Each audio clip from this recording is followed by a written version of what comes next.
Hello, lore heads, and welcome to The League, exploring the League of Legends lore from A to Z. My name is Rebecca. And I'm John. My name is Mark. And today we're finally talking about the Rogue Sentinel Akshan, who was released like 2 months ago, July 22nd, 2021. I say finally as if we didn't talk about him a shit ton in the Rise of the Sentinels episodes, but... I feel a little bad going straight to him, given that so much of his lore is tied so much to the event that we've talked about so much. So we're going to kind of... If you didn't listen to those episodes and want to learn more about Akshan, this will be a good starting point. And then you can listen to those episodes for more detailed bits, but we're probably not going to get super deep into the story bits that were part of the Rise of the Sentinels event. We did that, y'all. I can't do it again. Yeah, I'm good giving it a miss.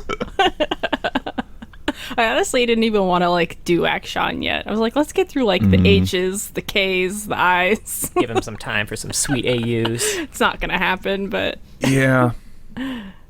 Yeah, I guess we'll talk about it, but I think it's kind of a shame that, the two pieces of lore that he has are really about something that has been resolved in that event. Right? Oh my god, you're right. It's true. I had a note man, this was probably pretty cool pre-Rise of the Sentinels.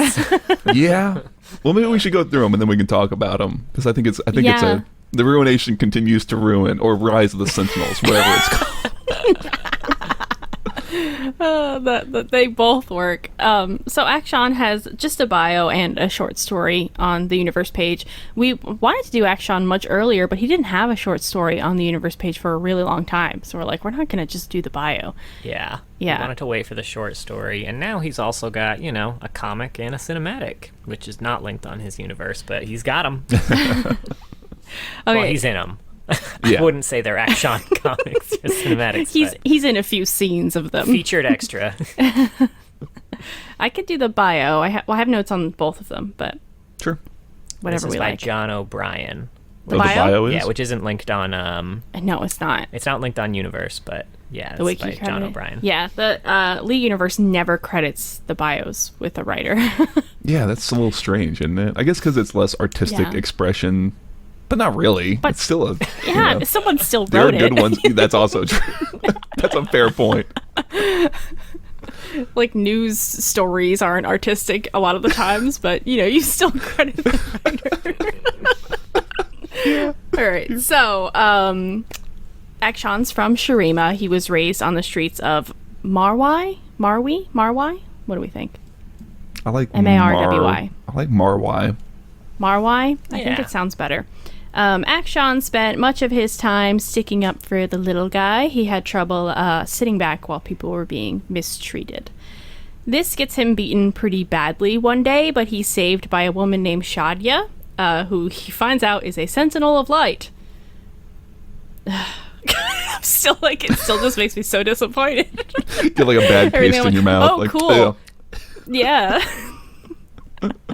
As if the Sentinels of Light are actually useful in any way. But anyway, Shadya takes him under her wing, because he's brave and cares about other people, which I guess is rare around these parts. After a while, it is a rough town. It's kind of Bilgewater, but in the desert. With warlords instead of pirates. Oh, yeah. That's true. They're all stealing, though. So after a little while of training with her, Shadya says that a harrowing is coming. But I just have to say, don't worry, Shadya. It's going to be fine. Just get a few fans. And you won't be here for it, Shadya. That too. You also won't be here for it, Shadya. But it'll also be resolved in 4 seconds or something like that. Anyway, she wants to go into the crypts and find some ancient sentinel weapons. However, some local warlords beat them to it. So they have to work with what they got. One of them is the Absolver, which Akshan finds. It's a weapon that can bring someone back from the dead if they are avenged. Akshan realizes this is how Shadya must have saved his life. Sure. Akshan wants to use it, even though Shadya said no. Meanwhile, Shadya is still hounding all of the warlords to give them the sentinel weapons, and she gets killed. So now Akshan is looking for the warlord who killed her to maybe bring her back to life. And that's his maybe. Who knows? They'll even resolve that aspect in his short story. Yeah, that's true. I had a few questions about this one. Sure. So the way it was worded in the story was, he realized his savior was a member of the Sentinels of Light. Did he realize because she just straight up just told him? I don't know. Or, like, was that just, had he heard of the Sentinels of Light? And if so, like, I mean, I feel like Shurima is not one of the regions that you hear a lot of as being hounded by the harrowing. Like, I feel like it's primarily Bilgewater is the big one that we see consistently getting hounded by the harrowing. So I'm curious how he would have heard of the Sentinels of Light. And why if she's it seems here. like no one else in the fucking world has. I know. Yeah. I know. This doesn't do the Sentinels or the world building around them any favors. It still just highlights a lot of the complaints we had about them. Where, it doesn't really... Like, if you start putting it under any level of scrutiny, it doesn't make a lot of sense. Why is it just her? What's happening? I understand the idea of they're there to... And they're out doing what those two do in the bio, which is go around and start recovering artifacts. That makes perfect sense. But why it's not like a group of them doing it doesn't make any sense, for example. And how he would know any of that without her just being like, hey, I'm a Sentinel. You want to join up? You know. We're cool. I promise. It's a big club.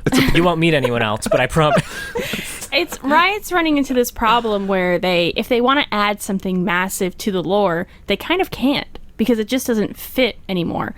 Unless it's something new. But having like something like the Sentinels of Light that's supposed to always have been there doesn't make any sense. They haven't always been there. You just shoved it in now, Riot. It is a really tough spot because you do have to retcon so much whenever you put in any sort of large thing. Unless everything they add from now on is like Black Rose level secretive, then you're always going to have that. Why didn't anyone hear about that? I think the Sentinels of Light could have worked. They could have been a small organization that's mostly died out, and that's why people haven't heard of them. But they didn't really do that. Right? It was like kind of seemed worldwide, global. Yeah, they were trying to do that, but it didn't really work. Another thing that bothered me is, so in the comics that we talked about, Lucian finds Akshan and wants him to join them. They're like, this ruination is happening. We're the Sentinels of Light. We need your help. And he says, no, I got this other thing to do. And I feel like after reading this bio, Akshan would immediately want to help them. Yes? That's what Shadya wanted? Like... Yeah, knowing nothing about his bio going into the comic, I assumed that when they mentioned, like, oh, I'm looking for my mentor, that she had been his mentor for, like, a few weeks. And that's why he didn't give a shit. Knowing that she, like, raised him as, like, following the Sentinel philosophies, and then he still was just like, pass, brah. Yeah. Was weird. Well, I mean, that's certainly something that he is supposed to be depicted as a character, is that he is someone who bucks a lot of that tradition. And, maybe while those two had a strong, loving relationship, they still, had a lot of, like, interpersonal conflict, just arguing about, oh, you shouldn't be doing this. I mean, he's using the Absolver in the first place, which I think the bio kind of makes clear. Shadya's like, no, you shouldn't do this. This isn't for you to toy with. So that reads fine to me, I guess. I think more to your point about the Sentinels of Light being something that is how do you kind of inject it in the way? It's funny you mentioned the Black Rose, because my first response was going to be, well, I guess you could have it be something that's just really secretive. It's like, oh, wait. Yeah. Yeah. I mean, I think they just need to focus on making new things. Like, now there's something called the Sentinels of Light, a group of people who have gotten together to stop this thing that they see. It doesn't have to have existed for centuries, Yeah. I was also a little curious with the wording of when they kind of failed to recover all those artifacts because the warlords had taken them. They said they took stock of their arsenal, which I don't know if they were being facetious or not, but that implies that they had some weapons. So I don't know why they needed more weapons. It's just the two of them. How many weapons do y'all need? You have an arsenal, apparently. With the Absolvers, and there's two of you. Right? Yeah, they're just both, like, carrying big, heaping stacks of, like, guns and swords. Just dump it onto the ground. It's like an RPG character, just like 17 weapons. I guess that's fair. I do hoard weapons in games. For sure, right? I mean, really, again, I think this comes down to bad world building, where if they had a larger organization who they were delivering these to, or they were recruiting, a lot of reasons why you would be kind of hoarding up all these artifacts. But the fact that it's just like, we just need more. I mean, yeah, they're good to have, but... They don't even seem to use ammo. Why do you ever need more than one? How much better is this sword than that sword, man? You know, stuff like that. Yeah, well, you know, I don't know. I guess more broadly, I think this is what I was talking about with the ruination, ruining things a bit, is that the bio, it sets up a really, like, clear motivation for Akshan. It's not like the most original thing, but at the very least, it's like, okay, I understand what he's going to be doing for the immediate future. Is he's going to be going around and he's going to be killing warlords. He's like Batman if Batman immediately said, I'm going to kill people. It's fine. Don't worry about it. Right? But, you know, we've gotten the resolution of his arc in a very quick manner, I feel like, through the visual novel or just the events of the event. And now I couldn't tell you what the hell he's going to be doing or what he's up to exactly. Yeah. Right? I feel like he's just going to get ignored. Honestly. Yeah, probably. Except for balance changes. Yeah, probably. They keep rolling out. Yeah, it's disappointing because I think he's an interesting character. I think he's very lovable in a lot of ways. He's just a charming character in a way you don't expect. And I like his relationship with Shadya. It's like if Rise and Brand worked out, kind of. You know what I mean? Sure. And I like that. I always like a really good, close, like found family kind of relationship, and that's what they were, but it's not explored. And I don't know, this all felt very rushed, like they had to rush out this bio in this short story to go along with Rise of the Sentinels. Gotta say, wasn't worth, but yeah, I agree with that. I'm take still on holding it. out hope for that Shadya revival. Maybe. I don't know. Like, again, this is like minor complaints about the Absolver in general, but again, the mechanics still to me don't make a lot of sense, right? Yeah. So if I'm like smoking around you a bunch and you get lung cancer and you kill me, does it? I don't know. Whatever. I didn't think about that. That'll actually raise some questions in the short story that I have too. Interesting. Oh, okay. If we want to go through that. Yeah, the short story is called In Search of Lost Things. I can go through this if you'd like, or if Mark wants to do something. I didn't take any... Mark wants to do something. Rude. No. I'm feeling a little lazy. Mark could just get off his ass for one fucking second. Hey, to be fair, I didn't have to edit that fucking 3-hour shit, so... I did it in 2 days. It's okay. I was going to say if Mark wants to do some talking is what I tried to say. Because I didn't want to feel like I was hogging the mic. No, I don't have story notes. So Okay. you're probably better equipped than I am. Story notes, it's fine. Oh, shit. Okay. So this takes place after Shadya's death. I think a few weeks. Is that how Yeah, I it think was? they say a few weeks. Yeah. So where in relation to the comic, I'm actually not totally sure. I can't tell you. Probably like a Because few wasn't days. she gotten it Could like have been for like before, a few days? could have been after the ruination. Who fucking knows? Yeah, that's super confusing. I assume it could be the case that this story happened on Tuesday and they met Lucian on like Thursday. That was about how close they feel in terms of... Yeah, maybe. But the thing is, like, it seems like at the end of this story, he's already given up on reviving Shadya. Yes, Whereas when he this meets is Lucian, after. he's still, like, on the fence. I suppose that's true. So basically, this is Akshan fresh out of the ruination. He's got no thoughts or feelings about that. He's still hung up on Shadya. He doesn't give a shit about the Viego battle or whatever. He's like, that motherfucker. I don't care. Like, what do you want to do now that you've saved the world? I'm gonna hunt down some fucking pearl bracelets. Yeah. So Akshan finds this urchin girl on the street who has one of Shadya's bracelets. She'd stolen it from a warlord, so Akshan asks which one. It's the Devil of the Dunes. Oh no. Not that one. Akshan visits him, but I called him the Dune Devil after that. Okay. Nice. But the Dune Devil insists he didn't kill Shadya, and also recognizes Akshan as the man who's killing warlords, hoping to bring her back. Akshan, at this point, admits that it's probably too late to do that, but kills the warlord anyway. This doesn't bring him peace, but he goes back to find the urchin girl and return the bracelet along with some advice on where to best sell it. Yeah, and I think a few things that are important in this story too. Like one of the big motivating factors of Akshan in this story is that it's been a few weeks and he's already started forgetting details about Shadia. That confused me. It confused me a little bit too. Like it makes sense, but I think the level of detail that he seems to have lost over the time period he seems to have lost seems very dramatic. Yeah, I thought it was like magical. I thought there was like a magical reason why he was forgetting her, but by the very end, he like, when he returns the bracelet, he's like, that's what Shadia would have wanted, and he feels connected to her again, and then he suddenly remembers her again. I'm like, how bad is your memory, Akshan? Are you a fucking like guinea pig? Like, right? Like one line in particular, like Shadia's hair, it was silver.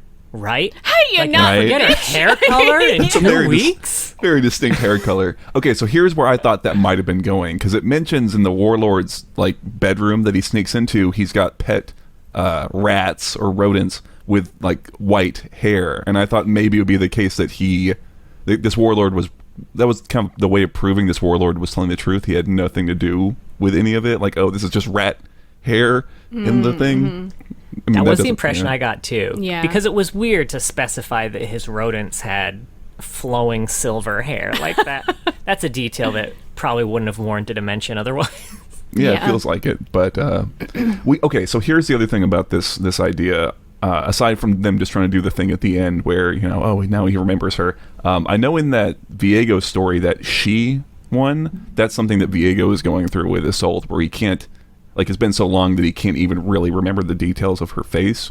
And I don't know if that's supposed to be at all intentional in terms of, like, a similar element between those two stories. But it's been, like, hundreds of years since Viego. It works for Viego, Isolde. right? And it works for his character, more importantly, where he's so obsessed about something he can't even, like, he's more about the obsession than the thing. But 2 weeks for forgetting what someone's hair color is kind of a little silly. Like you said, yeah, it would make sense if there was a magical effect or something like that.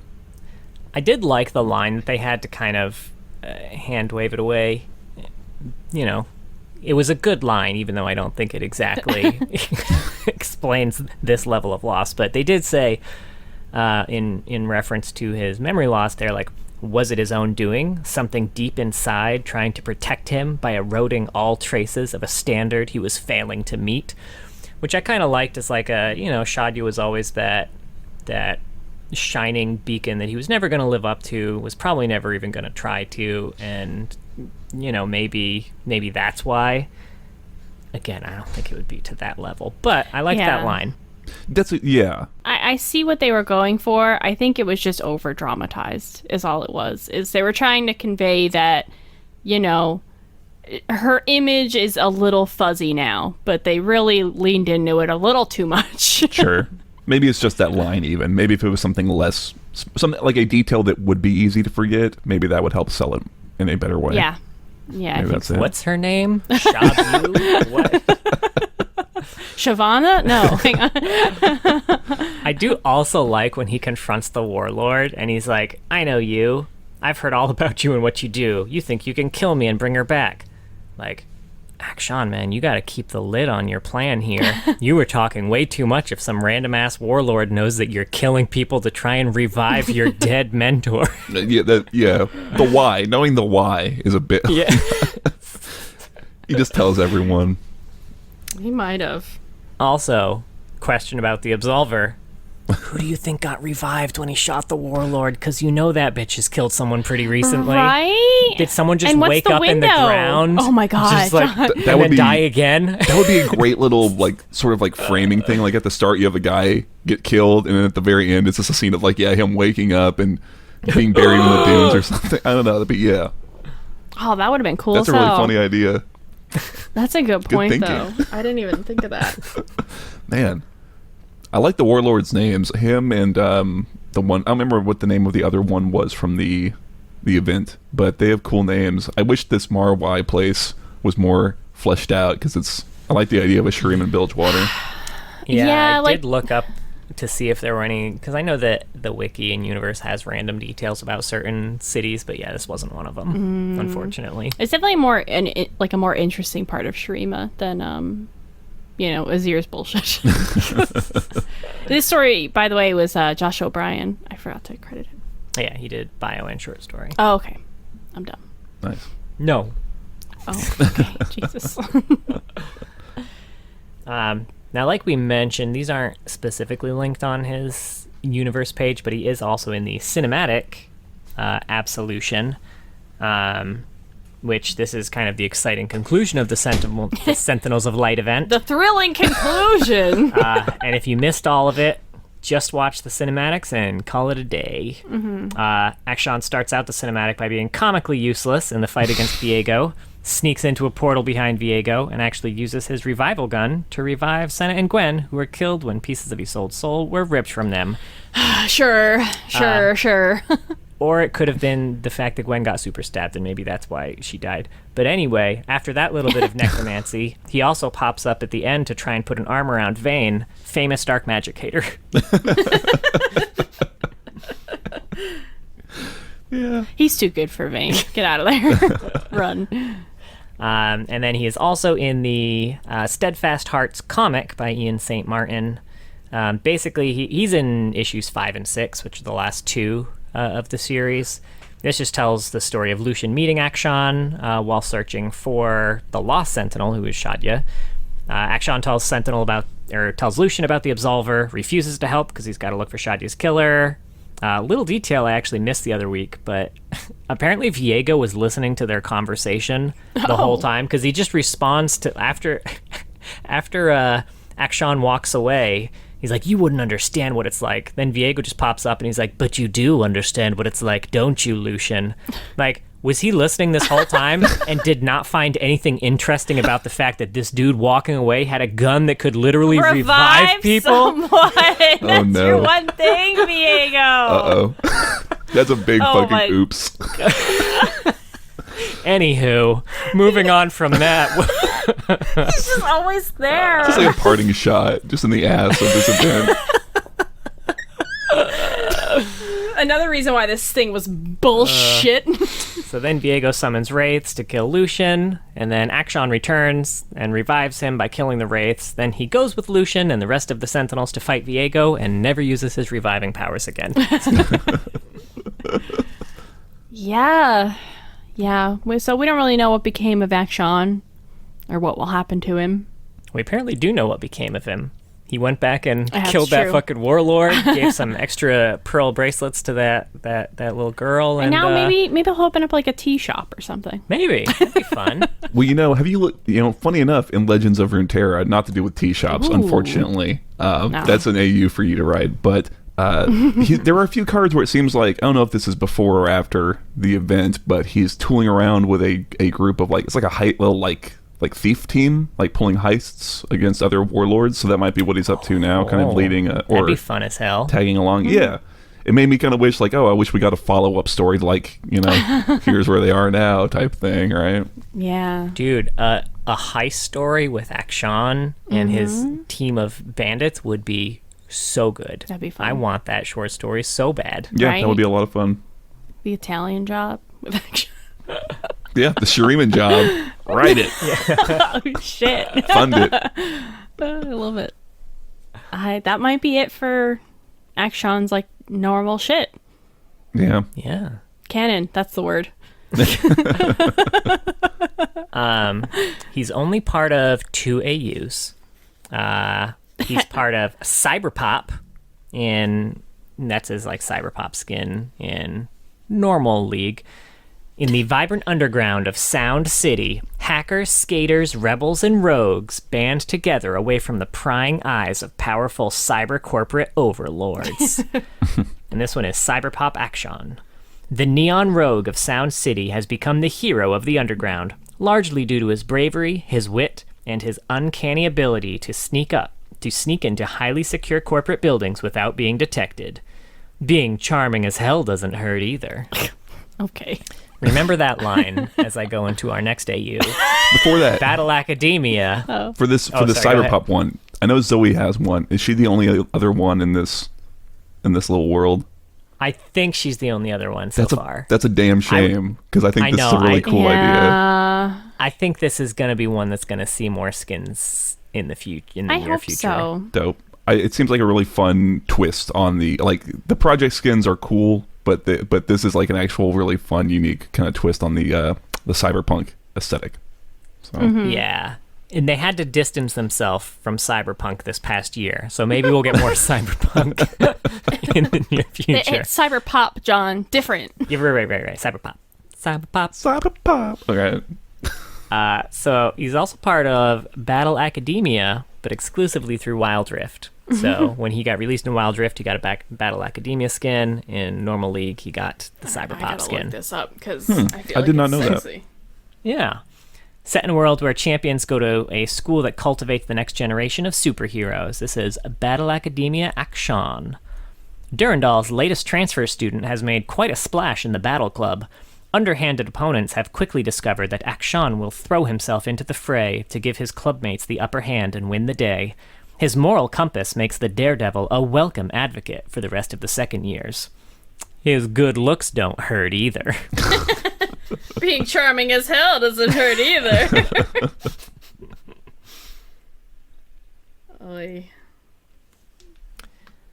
It's not a. I mean, it's kind of cool. I like it. I think I like the cyberpop one. I like better. the Cyberpop one better, too. I find it very hot. All right. I will say, too, so I have two miscellaneous notes that I put at the beginning when I started reading this. One, when I was looking at Akshan, I accidentally clicked on Aatrox first, and I noticed that any champion who was released during the period of animated login screens, if you click on them within Universe, you'll see their animation playing at the top of their Universe page. So you'll be able to see what it used to look like when things were awesome. Back in the day. Also, I just want to make a note about Akshan's splash art. Fucking love his action pose. I know that they have Riot kind of has a philosophy on splash arts about always putting a character in action. They don't necessarily need to be in some sort of crazy pose, but the goal is that there's some sort of action happening there. And sometimes they drop the ball on it. But I feel like Akshan was a really, really good example. I really liked his action pose in this one. It's super cool. Yeah, that's what fitting with his name. Yeah, for sure. It's a good call. It's a good call out for sure. Yeah, it is very. It's definitely, like you said, it's a high quality like composition of the scene. Almost, I don't know the best way to describe it, but yeah, I'm no artist, but he looked cool. He do flip. Yeah, I mean, just compare it to like his other, like his skin like splash, or at least the cyberpop one, which obviously they're trying to give you a better idea of what the differences look like, but this one is much more dynamic and got a lot more energy, right? Yeah. A lot of kinetic energy in that photo. I feel like Akshan is another one of those characters too where while there isn't as much in the bio, his quotes are you get a lot of him through his quotes. Yeah. His quotes very much tell you more about his character, I think, than his bio probably does. They're very on brand. Like every League champ that has a vivid personality in game, they have zero personality in the lore. Mm-hmm. Yeah, and I think actually the cinematics probably do a decent job of getting that through too. Yeah. You get to see, I mean, even in this serious situation, like he's not taking anything super seriously. I mean, to be fair, no one took the Rise of the Sentinels event very seriously, apparently. They're all making fart jokes and shit. I don't know. Yeah, but this is cinematic. Cinematic. Okay, That's true. all right. True. I'm sorry. But yeah, so he's got a lot of fun quotes. That they're entertaining. I love his stealth quote where he's like, "Stealth time," and then he's like, "Oh, sorry, stealth time." I feel like I also love Twitch's stealth quotes, so maybe I just love people's quotes when they drop into stealth. Is there one person at Riot writing all of Champion stealth quotes? If so, that person needs a raise. I was hiding. Now I've got a few fun facts. Yay. Akshan.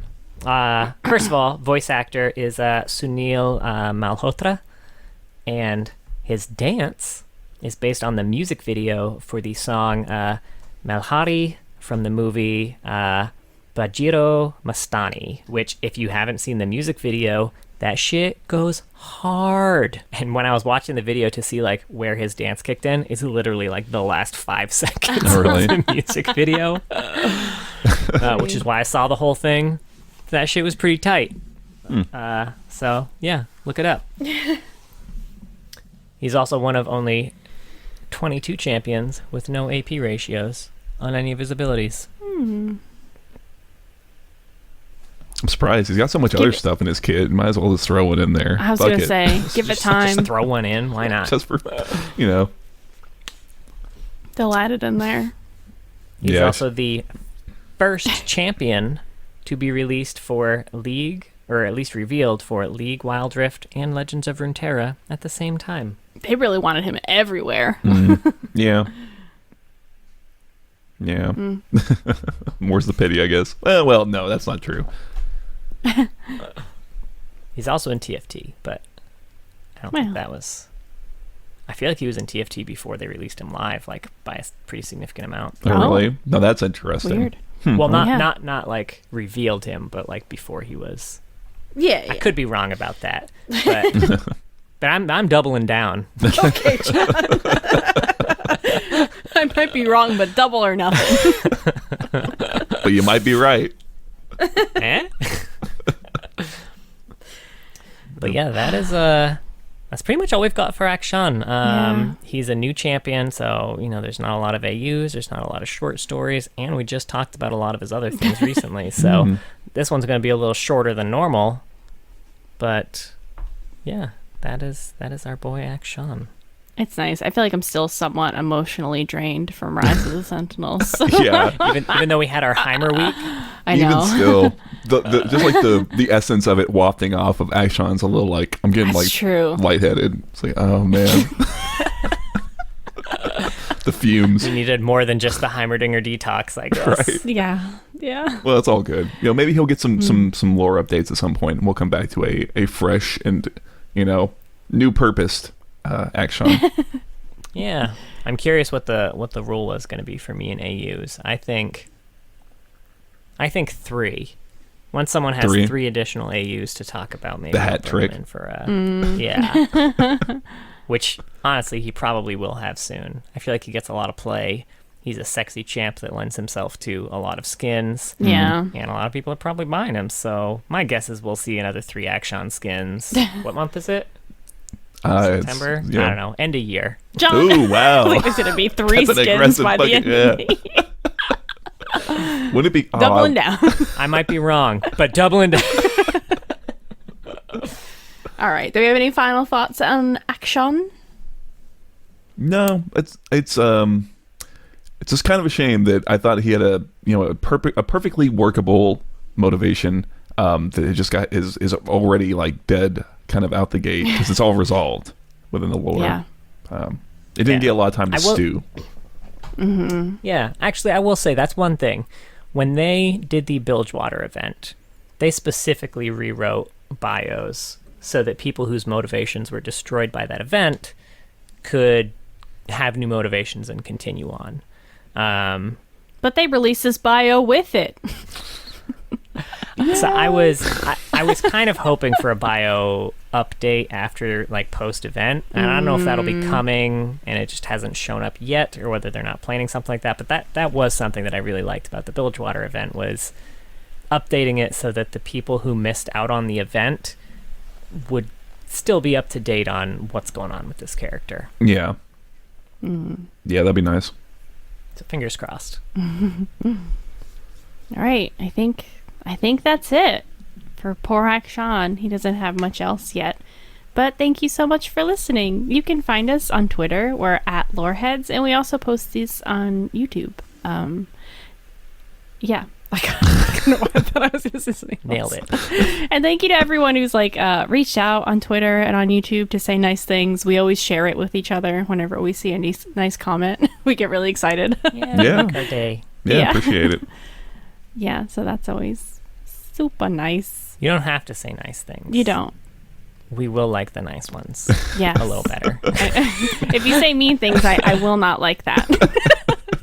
You're still allowed, but I will accept your criticism and cry. And then ignore it. And the duality of human right here. Dang. Shit. But yeah, okay. So join us next week, and we'll be talking about the Kraken Princess. Princess? She's not a princess. Where's that Disney movie? Shit, though. Fuck. I want that Alawi skin, though. Princess Alawi. Maui please. Alawi. Anyway, she's the Kraken Priestess Alawi.